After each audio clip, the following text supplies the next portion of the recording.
Avid book lover, ex-pathologist to second-hand bookstore owner, Dale Marshall shares the trials and tribulations of running a bookstore in a digital-focused era. This is her journey to building an outstanding brand.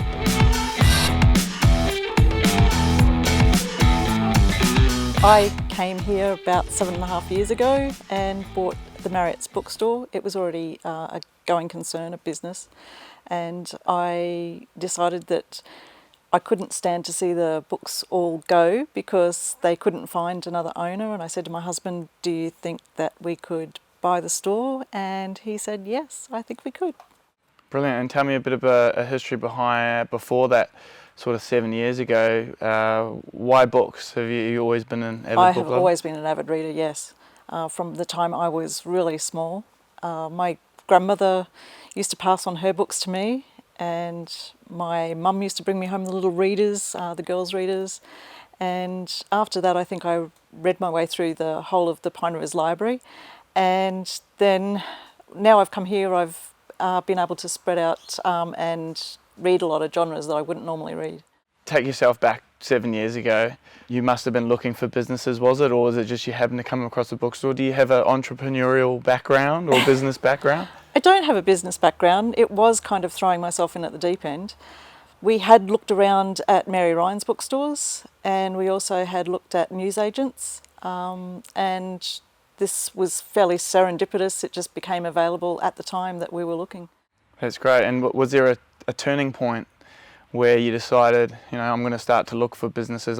Tell me, like that time where maybe you had a 9 to 5 and then you decided, I'm going to start looking for a business. I had been working in pathology for 22 years, and then I was working in a high school for 2 years. I had a bout of cancer a few years before that, and so I really wanted to do something, slow myself down, and it had always been in the background of my mind that I wanted to have a bookstore. And by that time I was 48 years old, and I thought, well, if I don't do it now, I probably never will. So, as I said, this came available and we went for it. And it's been 7 years. No doubt there's been ups and downs. Yes. Take me through one of the downs. Tell me one of your biggest challenges in business today. Probably the biggest challenge would be doing the accounting. I'm not very good at that sort of thing in bookwork, and so my husband actually does the bookwork for me. So I just get to sit here and read and sell the books. Yeah. I get on the flip side of that.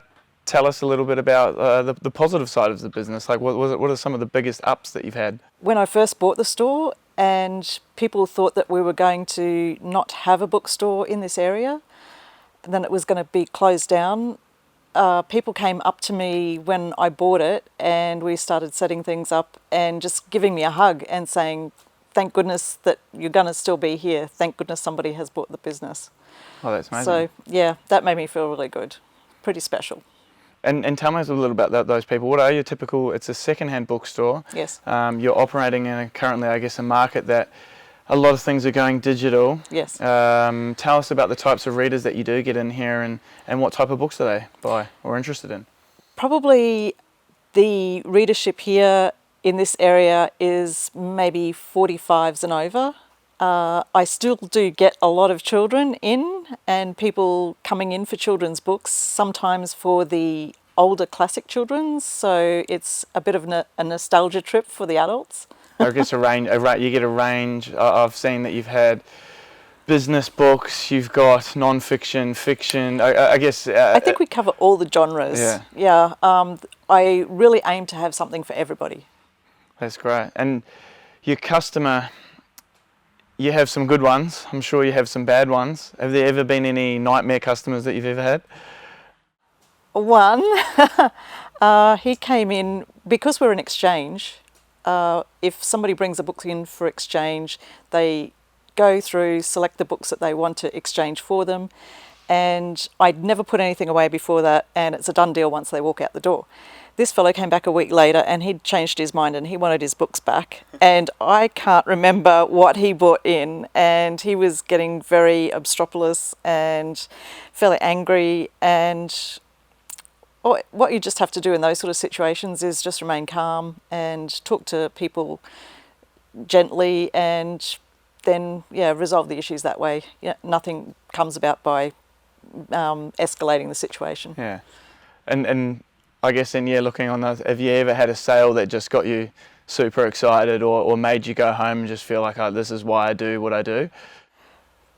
Probably not monetary wise, although I've had a couple of big sales where people have come in and bought like multiple boxes of books, and that's always exciting to know that I'm actually stocking the right sort of material for what people are looking for.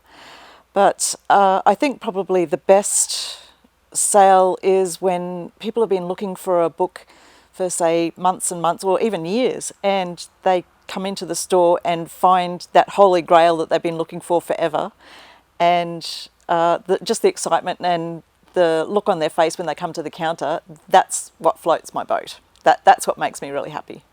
It's special. And from trying to get these customers in the door, being a business owner, tell me a little bit about your sort of your marketing. Is there a particular type of marketing that you do to try and get these customers in? We've tried a few different ways to market in the past 7 years. What we do have at the moment is an ad on the radio, but I think what would be best is Facebook, and my daughter administers our Facebook account. I'm not very technical, that's why I have a bookstore. But we've tried different things. That's good. And tell me, for someone who may be an avid book lover themselves, or someone who would love to start their own bookstore, or just basically do what their passion is, is there any advice you would give to that person who wants to sort of build their own outstanding brand and get into a passion sort of business? What I would probably give as advice would be to enjoy what you're doing, because it really comes across with the customers, and then knowing your stock, what you have to sell, and then also being a little bit different. Somebody actually said to me when I bought the bookstore, why are people going to come back to your store? And they said, you're going to be the one that will make the difference. And they said, are you going to be able to do that? And I said, yes, I think I can. I think there's a lot of elements that you have described that are intriguing for people who are watching, and I want to get into a section where I ask you some more sort of personal questions maybe. Call it opening the vault. Yep. Are you ready? Yep.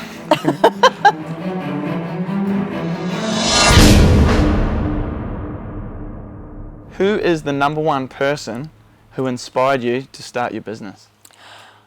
I think the number one person would be my sister. My sister had a hairdressing salon when she was in her early 20s. And I saw that, yes, she had her ups and downs, but she could overcome everything. And it was great that she could set her own hours, she could be her own boss. But also Mrs. Marriott, who I bought the store from in the first place, she was getting on in age, and she had 4 stores running by then, so that was pretty impressive. She was a good role model, I think. Is there a particular quote that you live by, like a mantra or a motto that you have as a favourite? Probably seize the day, or grab the bull by the horns. They all mean the same thing. Don't procrastinate. Yeah. Because if you think, well, maybe I'll do it next week or the week after, that never comes. So if I see something that needs to be done, I tend to do it straight away before it goes out of my mind. And the same, if you see something that you want to do, go ahead and just do it. Now, if some random someone came along and said, here you go, Dale, $10,000 for you. Yes. To put towards the growth of your business, tell me, what would you think you would put that money towards? What I've always wanted to do was to go to England. There's a little place called Hay-on-Wye, and the whole street is bookstores. And I would love to soak up that sort of atmosphere. I'd love to spend probably a day in each of the little bookstores, just get some ideas, and probably lots of stock, and have to get a shipping container and bring back a whole heap of stuff for my customers. You go back, take yourself back 7 years, and you're allowed to do it all over again. What do you think that you would try again? When we first started, there was no technology. There was about 75,000 books, and I had no way of knowing what sort of stock I had.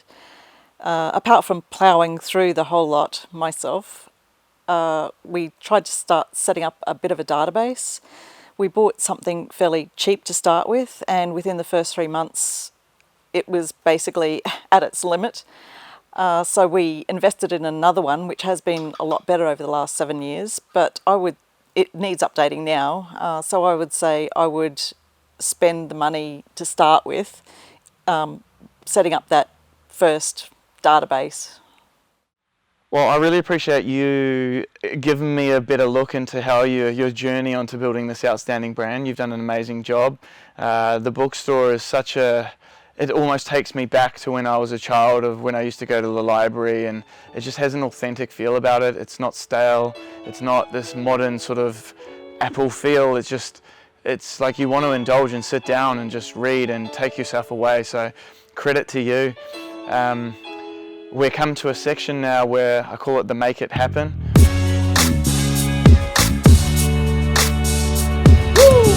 It's for the audience to sit down and really digest what we've talked about, but to take away some actionable points. And what I've taken from the conversation with you today is that one is just following your dreams. We can easily get caught up into a 9 to 5, but if it's not really your calling or a true passion, sometimes, we may live life and it goes past so fast. So follow your passions, and when you do, I like your saying, take the bull by its horns.